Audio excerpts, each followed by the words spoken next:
Kami pertaruhkan segala iman. Sebab lebih baik percaya kepada Tuhan daripada bimbang dan meragukan. Hatiku memilih untuk percaya.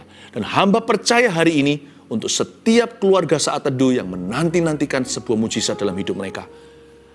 Hamba yakini bahwa hari ini adalah hari yang ditentukan agar mereka menerima rahmat dari Tuhan. Sampaikan sabdamu, berkati firman-Mu, sembunyikan hamba-Mu di balik salib-Mu. Dalam nama Yesus. Amin. Amin. Puji Tuhan, saya yakin hari ini adalah hari yang telah Tuhan ciptakan untuk Anda. Hari ketika Anda akan menerima jawaban doa. Yang percaya katakan amin. Mari kita buka firman Tuhan. Saya berikan judul sharing saya sebentar lagi adalah Ku Percaya Mujizat. Anda bisa catat, Ku Percaya Mujizat. Yoel pasal yang kedua ayat 21 sampai 27. Sambil Anda buka, saya akan bacakan. Jangan takut hai tanah, bersorak-soraklah dan bersukacitalah. Sebab juga Tuhan telah melakukan perkara yang besar.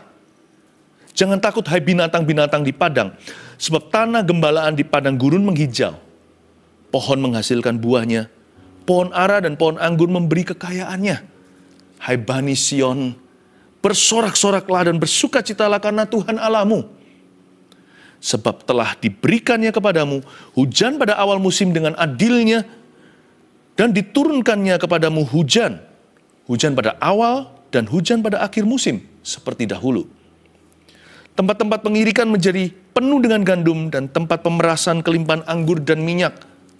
Aku akan memulihkan kepadamu tahun-tahun yang hasilnya dimakan habis oleh belalang pindahan, belalang pelompat, belalang pelahap, dan belalang pengerip. Tentaraku yang besar yang kukirim ke antara kamu.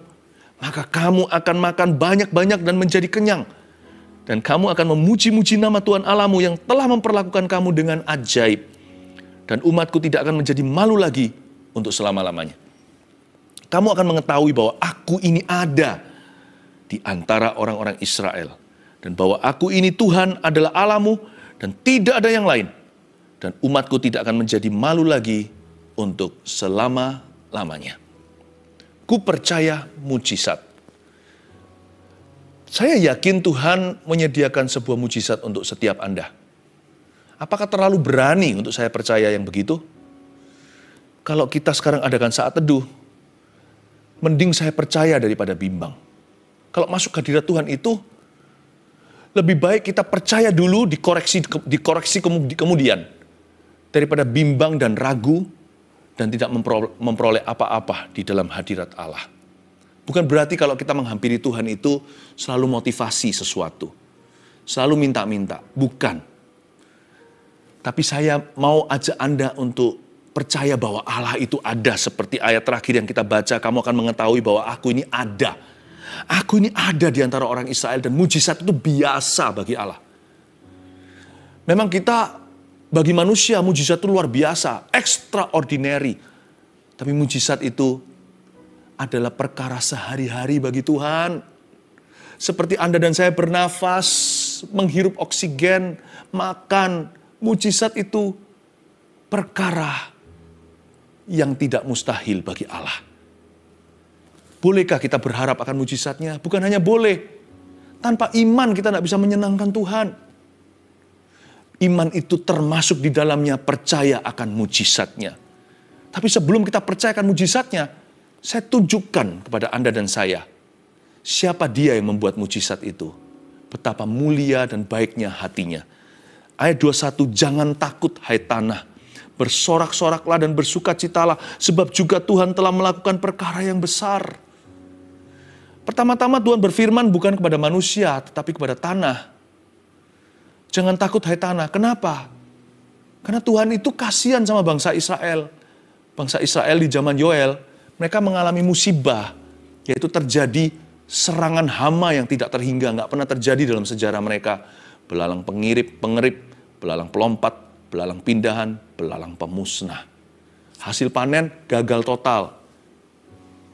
Saya tidak berbicara tentang bisnis agrikultur ya. Saya bicara tentang bahan pokok makanan. Itu berarti kelaparan melanda bangsa ini. krisis ekonomi, depresi sosial. Ini keluarga demi keluarga runtuh, pekerjaan hilang. Seperti domino, kelihatannya hanya belalang datang. Tapi kutuk memenuhi seluruh negeri. Ini masa yang sangat gelap buat Yoel dan bagi bangsanya. Seperti kita hari ini ketika dirudung masalah. Tapi kenapa Tuhan berfirman ke tanah, kok nggak berfirman ke bangsa Israel?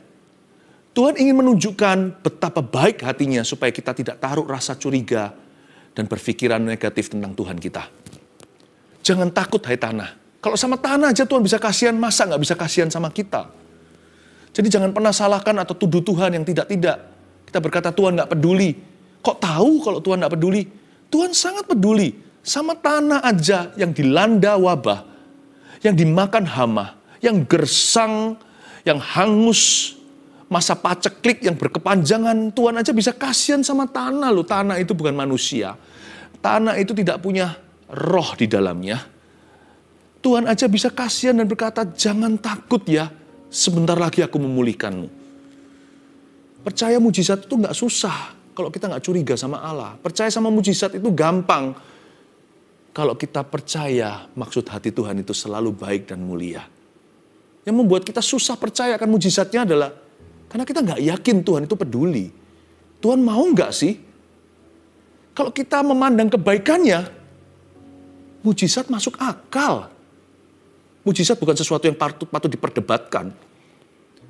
Mujizat itu adalah penyediaan Allah. Mujizat itu adalah cara Tuhan memperhatikan umatnya. Ya. Memang hati kita bukan demi mencari berkatnya, saya mengerti itu. Tapi kalau nggak cari dari Tuhan, kalau nggak minta sama bapak sendiri, masa minta sama tetangga? Saya kan tersinggung loh kalau anak saya pinjam uang dari rumah sebelah. Kalau anak saya minta makan dari tetangga di sebelah kanan kiri saya ayahnya, saya bertanggung jawab atas mereka. Mujizat adalah bentuk pertanggungjawaban Allah. Allah mau, Allah bersedia lebih dari mau. Allah rindu. Jangan takut hai tanah, kamu akan segera mengalami mujizatku. Sekarang kamu gersang total, sekarang kamu hangus, sekarang kamu tidak bernyawa, tapi sebentar lagi aku akan memulihkanmu. Tapi bahasanya Allah, bahasa masa lalu. Kok bisa? Baca sekali lagi. Jangan takut hai tanah. Bersorak-soraklah dan bersukacitalah. Oke? Suruh sorak-sorak dan bersukacita itu gampang. Kalau sudah kejadian. Kalau kita terima bonus.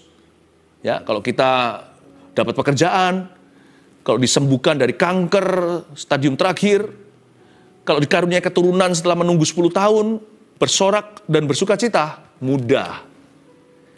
Tapi kalau belum terjadi semua itu, bisa nggak Anda bersorak-sorai? Bisa nggak kita bersukacita? Nah sekarang siapa harus cocokkan diri dengan siapa? Apakah Allah yang harus mencocokkan dirinya dengan kita? Tuhan kita tarik masuk dalam realita kita. Mana Tuhan, mana Tuhan, mana Tuhan? Atau kita yang harus naik tangga Yakub nih, kita masuk ke realita Allah. Kita bisa dengan iman percaya dulu. Sebelum mujizat itu terjadi. Belajar untuk mengucapkan dan menguasai bahasa iman. Bahasa iman begini, saya baca sekali lagi, jangan takut hai tanah, bersorak-sorailah dan bersukacitalah sebab juga Tuhan telah,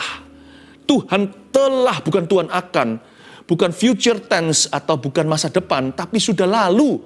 Padahal belum terjadi di realita mereka hari ini. Waktu itu di zaman Yoel, ini tidak ada mujizat belum terjadi ceritanya. Tanah masih segersang-gersangnya. Dan seluruh bangsa Israel masih kelaparan. Segala macam musibah malapetaka. Tapi Nabi Yoel menubuatkan, kalian harus bersukacita, bersorak-sorai. Sebab Tuhan telah melakukan perkara yang besar. Padahal faktanya, Tuhan belum melakukan perkara yang besar. Mana dulu? Telur atau ayam? Ayam bertelur, Tuhan tidak pernah ciptakan telur dulu, Tuhan ciptakan ayam, hewan-hewan dulu, lalu hewan berkembang biak. Tuhan ciptakan iman sebelum mujizat. Kita harus percaya dulu kepada Tuhan sebelum melihat sesuatu. Sebab iman itu bukan melihat, iman itu mendengar.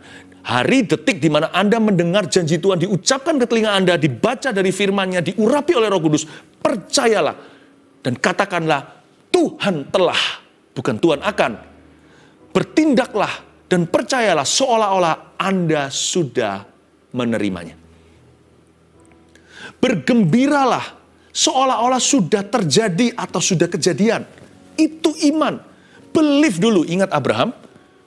Dia percaya bahwa dia akan menjadi bapak atas bangsa-bangsa. Anak satu pun belum ada. Mereka sudah manula. Udah tua, udah kadaluarsa, udah mandul lagi. Nggak dikaruniai.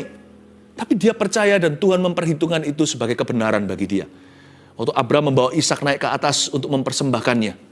Ishak tanya, di mana domba sembelian itu? Abraham percaya dulu. Nanti Tuhan sudah sediakan domba itu. Hai anakku. Padahal Abraham dapat amanah, mandatnya adalah mengorbankan Ishak. Tapi dia percaya dulu bahwa Tuhan tidak akan izinkan. Pokoknya dia patuh. Dia yakin nanti Tuhan akan selamatkan tepat waktu. Persis nanti last minutean. Sesuatu akan terjadi. Akan ada sebuah kejadian. Dia menjawab anaknya dengan iman. Bukan hanya dia bicara bahasa Tuhan kepada Tuhan. Dia bicara bahasa Tuhan kepada putra kesayangannya. Dia bicara bahasa iman kepada keluarganya. Nanti Tuhan sediakan, Yehovah Jireh, Allah yang menyediakan domba sembelian itu, hai anakku.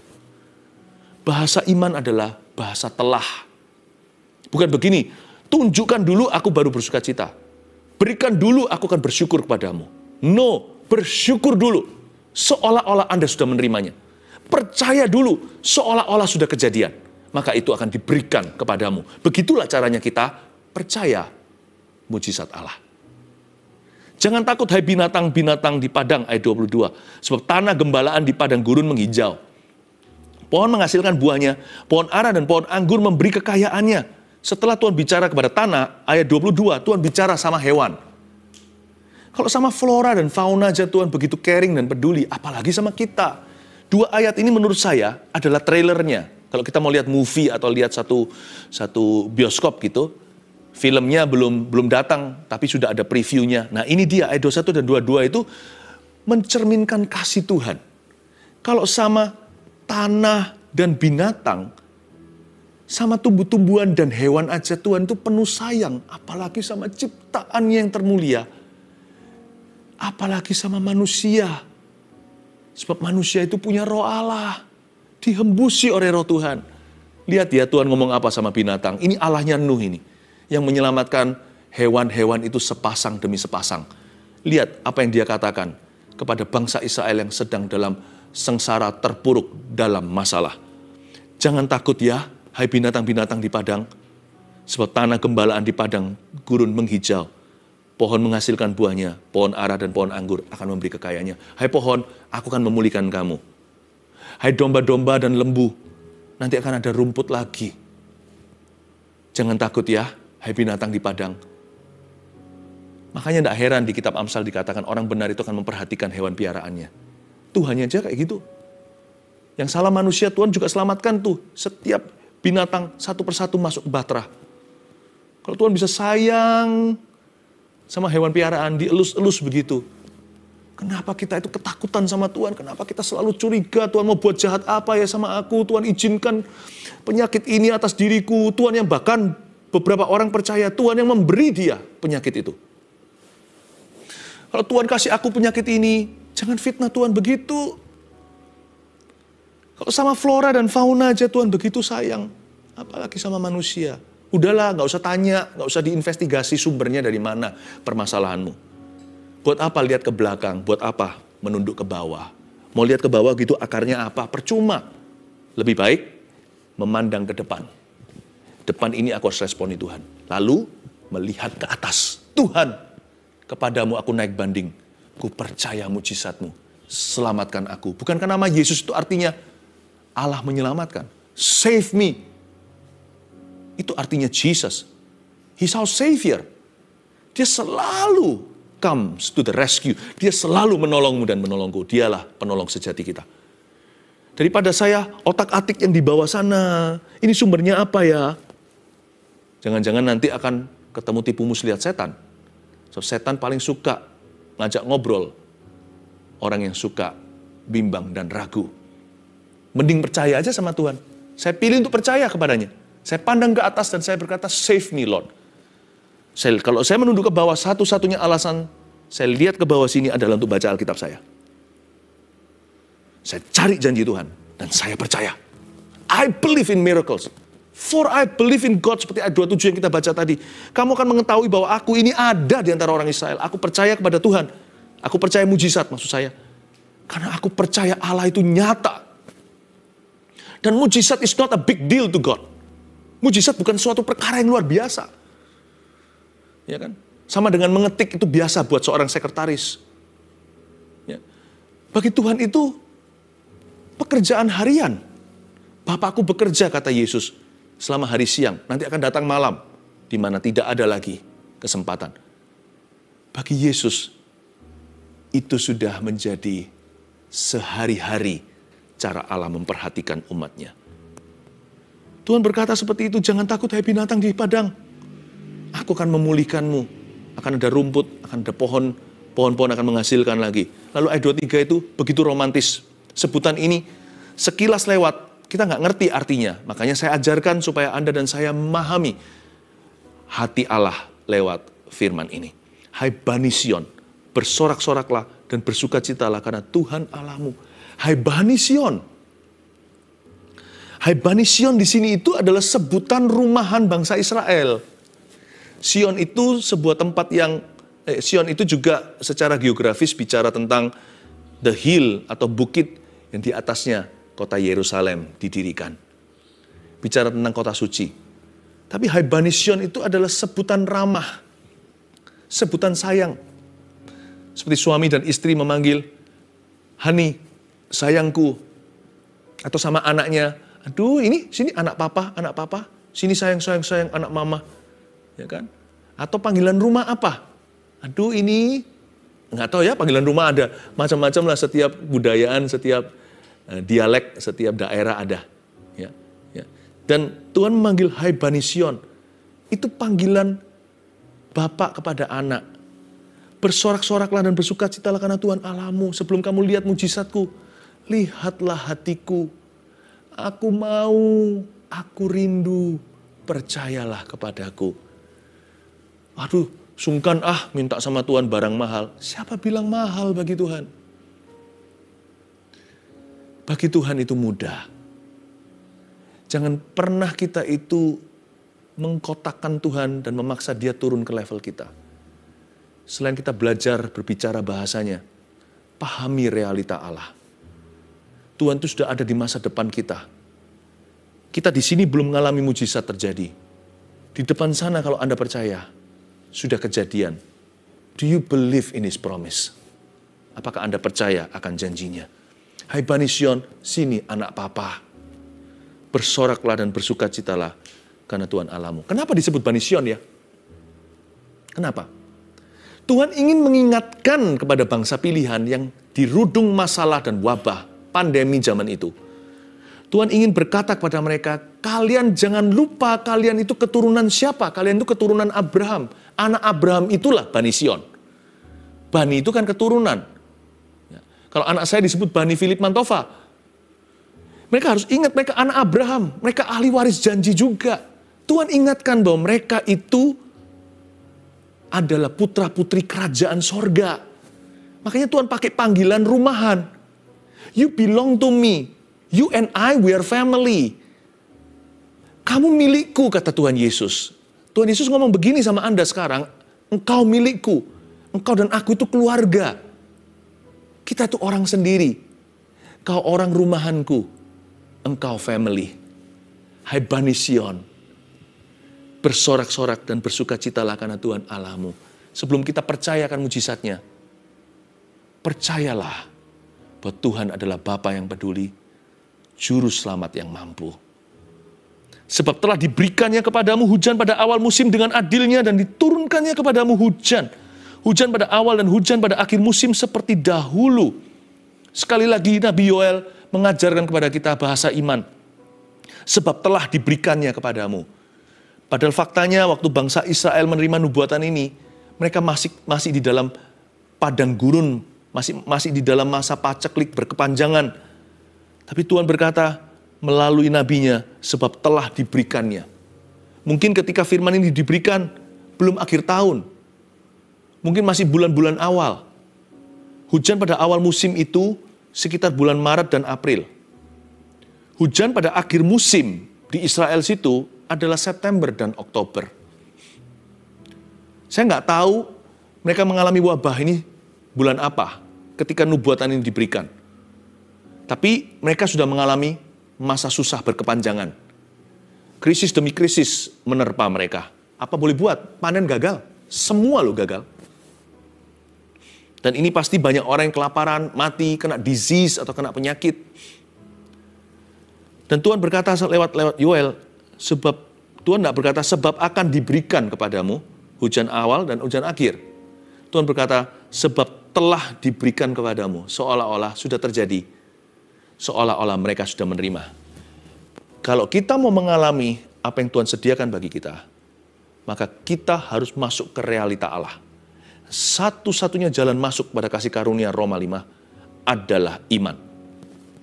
Dan iman itu bukan melihat dulu baru percaya. Iman itu percaya karena mendengar. Melihat kemudian. Makanya Yesus berkata kepada orang yang meminta kesembuhan padanya, Tuhan berkata, terjadilah sesuai dengan imanmu. Iman dulu, baru kejadian. Iman dulu, baru keluaran. Ya seperti kitab-kitab di perjanjian lama, kejadian keluaran. Setelah kita beriman, dengan sungguh-sungguh, kita di-usher masuk dalam realita Tuhan. Jadi di hati kita tuh dipenuhi dengan sebuah new reality. Seperti ada sebuah fakta yang sorgawi. Padahal aku di sini belum mengalami mujizat itu, hatiku percaya aku sudah menerimanya. Maka itu diberikan kepadaku. Makanya Yesus berkata kepada kita seperti ini. Jikalau engkau mengatakan sesuatu, kalau kamu tidak ragu akan perkataanmu sendiri. Namun percaya bahwa engkau telah menerimanya, maka niscaya itu akan diberikan kepadamu tepat pada waktunya. Tentunya kita tidak bisa memanipulasi Tuhan. Iman itu bisa di-abuse atau bisa disalahgunakan. Saya sangat memahami itu. Yang saya sampaikan ini bukan semacam faith movement atau gerakan iman, bukan. Iman kita bukan pada iman loh ya. Iman kita adalah pada Tuhan dan pada firman ya. Iman pada iman itu begini, saya tutup mata nih, pikirkan mobil mewah. Aku percaya, aku telah menerima mobil ini. Aku percaya, aku beriman, dia masuk dalam realita hidupku. Aku percaya Tuhan sudah memberikan, aku sudah menerimanya, seolah-olah sudah terjadi dan sudah kejadian. Bim salah bim, buka mata, tiba-tiba ada mobil mewah. Itu halusinasi namanya. Iman kita bukan pada iman ya. I'm not having faith in faith. And I'm not teaching you to have faith in faith. Ya. Nanti kita jadi orang yang gegabah, ngawur, tersesat. Lautan atau sungai lagi pasang, kita mau jalan di atas air. Aku beriman. Iman itu bukan main percaya-percayaan, menguji nyali, mencobai Tuhan. Pertanyaannya, bisa nggak kalau kita jalan di atas air? Bisa. Tapi pertanyaan untuk apa? Andai kata kalau ada suatu keperluan yang mendesak, satu-satunya jalan ke sana itu hanya berjalan di atas air gitu. Seperti Yesus mau menolong murid-murid Yesus yang sedang terkatung-katung di tengah lautan sudah 9 jam.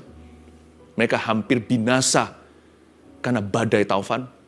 Kalau satu-satunya jalan hanya itu, jangan satu pun di antara kita ragu bahwa Allah sanggup melakukan segala sesuatu. Tapi kalau untuk sosokan buat apa? Kita tidak beriman pada iman. Kita tidak main-main iman. Kita beriman pada firman. Dan firman, rema, Tuhan ucapkan di mulut kita. Kalau Tuhan tidak suruh kita jalan di atas air, siap-siap tenggelam. Kalau Tuhan tidak pernah janjikan pada kita sesuatu yang kita inginkan, sesuatu yang duniawi contohnya. Buat apa memanipulasi Tuhan?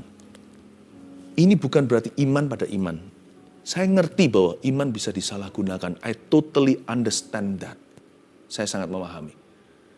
Tetapi jikalau Tuhan sudah berfirman dalam hidupmu, itu firman Tuhan. Dan itu ditemukan dalam Alkitab. Dan janji Tuhan itu nyata. Dan hati Anda dalam kondisi, dalam posisi yang benar di hadapan Allah untuk menerima sebuah perjanjian. Dan Allah sudah pernah meremakan di dalam hidupmu. Percayalah, jangan ragu bahwa itu akan terjadi, itu pasti terjadi, dan percayai dulu bahwa itu sudah terjadi. Maka akan diberikan kepadamu. Bahasa telah bunyinya begini, sebab telah diberikannya kepadamu hujan pada awal musim dan hujan pada akhir musim. Bagi bangsa Israel kuno, mereka tidak punya irigasi untuk mengairi agrikultur mereka. Pertanian mereka bergantung sepenuhnya akan curahan hujan. Jadi para petani ini belajar untuk exercise their faith. Mereka lihat wabah yang luar biasa, melihat hama, panen gagal total, kelaparan kiri kanan. Dan mereka berkata kali ini, Tuhan, mereka diajari oleh Nabi Yoel, doanya begini, terima kasih untuk hujan yang akan kau kirimkan. Aku yakini hujan itu telah terjadi, sekarang lagi OTW atau on the way. Mungkin mereka mengucapkannya itu bulan Januari, mereka percaya untuk Maret, April. Mungkin sudah lewat, mereka sekarang di Mei. Mereka berkata, September, Oktober Tuhan ya, janjimu akan digenapi dalam hidupku. Mereka bukan percaya akan bulan tertentu. Nggak ada bulan yang keramat. Nggak ada hari yang keramat. Setiap hari adalah harinya Tuhan. Tapi kalau Tuhan sudah berbicara hujan akhir musim, mereka tahu itu adalah September, Oktober. Maka mereka klaim janji itu dengan iman. Dan bahasanya begini, aku bersyukur engkau telah mendengar doaku. Aku terima dengan iman, September dan Oktober, hujan akhir akan datang. Dan aku percaya itu sudah terjadi. Aku percaya dengan segenap imanku. I claim this by faith. Aku mengklaimnya di dalam nama Yesus. Nah, Nabi Yoel berhasil mengajarkan kepada para petani Israel untuk menyelamatkan bangsanya dari kelaparan yang hebat akibat hama. Apakah Tuhan, apakah Anda juga seperti petani-petani Israel itu yang menantikan janji? Anda juga akan menyelamatkan orang lain karena iman Anda. Dan saya yakin Tuhan sanggup menolong Anda dalam segala keadaan. Tempat-tempat pengirikan menjadi penuh dengan gandum ayat 24 dan tempat pemerasan kelimpahan anggur dan minyak sudah kejadian? Belum. Ayat 24 ini bahasa iman. Waktu nubuatan ini disampaikan, mereka masih kekurangan. Tapi Yoel bisa berkata tempat pengirikan menjadi penuh dengan gandum. Itu visinya. Tempat pemerasan kelimpahan anggur dan minyak sudah kelihatan di dalam imannya. Aku akan memulihkan kepadamu tahun-tahun yang hasilnya dimakan habis oleh belalang pindahan, belalang pelompat, belalang pelahap, dan belalang pengerip. Tentaraku yang besar yang kukirim ke antara kamu. Iman itu mengalahkan putus asa. Dia berkata, tahun-tahun di belakang yang habis dimakan hama. Semua usaha kita yang sirna, aku percaya Tuhan akan memulihkan semua. Ini bukan bicara soal ekonomi. Ini bicara tentang waktu. Mereka sudah patah semangat. Pernah nggak Anda ngumpulkan sesuatu bertahun-tahun lalu hilang begitu saja? Lalu merugi dan bangkrut total. Rasanya males ya untuk bangkit lagi. 10 tahun loh. 10 tahun bukan waktu yang singkat, waktu yang lama itu. Tapi kalau Anda beriman pada Tuhan, Anda akan bangkit kembali. Anda akan membangun di atas reruntuhan itu. Dan dengan yakin percaya bahwa Tuhan sanggup memulihkan tahun-tahun yang hilang. Kalau dulu Anda kumpulkan 10 tahun, dengan Tuhan kali ini, Tuhan bisa beri percepatan. Asal Anda beriman, percaya mujizat itu juga pemulihan waktu. Memang waktu yang sudah lewat nggak bisa kembali sih. Kita nggak bisa kembali lagi ke tahun 1900. Kita sekarang sudah di 2000 sekian puluh. Tetapi kalau kita bisa beriman pada Tuhan mulai hari ini dan seterusnya, waktu di depan itu akan terjadi percepatan. Akan terjadi akselerasi dari Tuhan. Akan terjadi pemulihan. Apa yang Anda kumpulkan 10 tahun, masa Tuhan nggak bisa bersama dengan Anda bangun kembali dalam 10 bulan? 10 bulan, 10 hari bahkan. 10 menit kalau perlu, 10 detik juga. Bagi Tuhan, tiada yang mustahil. Aku akan memulihkan kepadamu tahun-tahun yang hasilnya dimakan habis oleh belalang pindahan. Tapi aku sudah tua, Pastor Philip. Mana bisa dipakai sama Tuhan? Anak-anak muda itu loh, bertobatnya muda-mudi. Masih banyak waktunya. Ya betul. Tapi pernah Anda pikir nggak? Anda bangun lebih pagi daripada muda-mudi. Mereka mungkin bisa masih punya puluhan tahun ke depan. Jikalau Anda merasa diri sudah manula, umur 60 tahun ke atas, mungkin waktunya sudah tinggal seperempat. Atau waktunya sudah tinggal sedikit, usia Anda semakin singkat. Tapi jangan lupa ya, asal Anda percaya kepada Tuhan, percaya pemakaiannya, nanti lihat ya, hidup Anda yang katanya sisa sedikit itu bisa melampaui muda-mudi yang masih punya banyak waktu. Karena Allah bisa mengenyangkan, memenuhkan urapannya di waktu sesingkat-singkatnya. Belum lagi sama-sama 24 jamnya anak muda dan orang tua. Sama juga dengan baby atau bayi yang sebagian besar waktunya dipakai untuk bobo. Anak muda juga tidurnya masih banyak. Orang-orang tua tidur 5 jam udah seger. 6 jam sudah maksimal. Sama 24 jamnya. Setiap hari Anda yang manula hidup lebih lama daripada orang-orang muda. Gunakan waktumu. Ayo lari. Musa dipakai Tuhan umur berapa? Abraham umur berapa terima janji? Angkat tanganmu dan berkata, pakailah aku Tuhan. Aku tidak mau kalah sama muda-mudi. Waktuku lebih singkat, tapi hariku lebih panjang. Use me. Saya mau bicara kepada keluarga Saat Teduh yang manula. Tidak ada kata terlambat. Sama-sama kita mencapai garis finish ya, dengan gilang gemilang. Itu dia. Maka kamu akan makan banyak-banyak, ayat 26, dikenyangkan sama Tuhan dan menjadi kenyang. Dan kamu akan memuji-muji nama Tuhan Allahmu yang telah memperlakukan kamu dengan ajaib. Dan umatku tidak akan menjadi malu lagi untuk selama-lamanya. Lihat itu, janji Tuhan adalah kamu akan makan banyak-banyak, menjadi kenyang. Kamu akan memuji-muji nama Tuhan Allahmu. Tuhan penuhkan di waktu sesingkat-singkatnya. Itulah mujizat. Mujizat itu nggak pakai prosesnya manusia. Kalau yang proses itu namanya iman, memang harus diproses. Tapi ketika mujizat terjadi, mujizat itu adalah bypassnya Tuhan. Makanya ada orang yang sembuh seketika, instant healing namanya. Ada orang yang tiba-tiba diubah kondisinya. Ini bukan magic show, tapi mujizat Tuhan memang tidak bisa ditemukan metode dan teorinya. Dan biasanya juga tidak melewati waktu manusia. Tapi dia terjadinya seketika. Orang biasanya harus terapi, tiba-tiba orang itu berjalan. Harusnya di kemoterapi, baru 3 kali di kemoterapi, kankernya, selnya tidak ditemukan sama sekali, atau bahkan belum diobati. Tuhan itu ajaib. 3 poin sederhana untuk review apa yang kita pelajari hari ini. Yang pertama, percayalah seolah sudah terjadi. Itulah ku percaya mujizat. Percaya dulu, kuasai bahasa telah. Bertindaklah. Dan merasalah, serta bergembiralah seolah-olah sudah kejadian.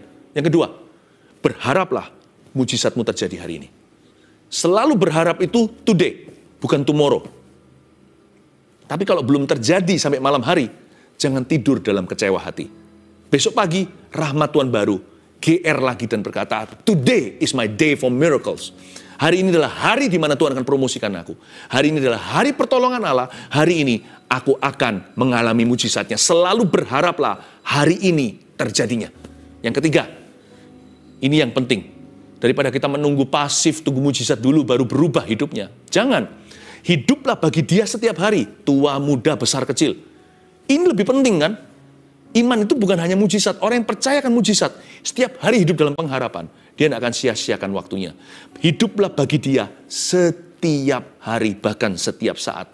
Sebab mujizat terbesar bisa-bisa bukan fisik atau healing atau kesembuhan, bahkan kebangkitan orang mati. Mujizat terbesar dalam kehidupan kita sehari-hari adalah ini.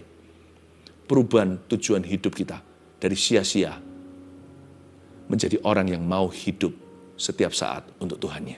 I pray for change lives. Saya hari ini mau klaim mujizat terbesar, yaitu perubahan hidup seseorang.